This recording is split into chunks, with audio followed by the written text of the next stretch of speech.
Matrix में system of equations given होंगी, हमें कई सारी इक्वेशंस गिवन होंगे, उन्हें मैट्रिक्स के फॉर्म में कन्वर्ट कर लेंगे तो हमारे पास फॉर्म बनेगी एक्स इज टू बी के फॉर्म में। इसमें हमें बताना होता है कि सॉल्यूशंस एग्जिस्ट कर रहे हैं नहीं कर रहे, एग्जिस्ट कर रहे हैं तो किस किस टाइप के कर रहे हैं। तो इसके लिए बेसिकली हम यूज करते हैं कॉन्सेप्ट ऑफ रैंक।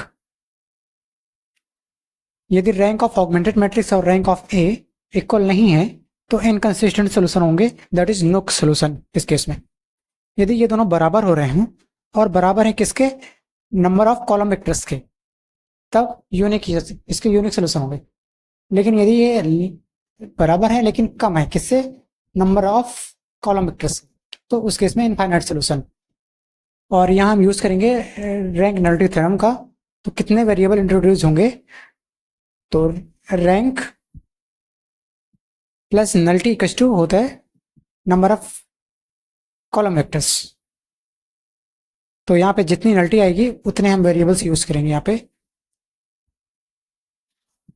अब इसी में एक दूसरा कॉन्सेप्ट होता है होमोजेनियस फॉर्म। यदि b बराबर 0 हो तो होमोजेनियस, यदि b बराबर 0 नहीं हो तो नॉन होमोजेनियस।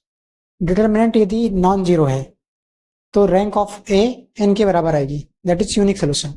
डिटर्मिनेंट यदि 0 है इसका मतलब कि रैंक एन से कम आएगी, इसका मतलब इनफाइनाइट सोल्यूशन।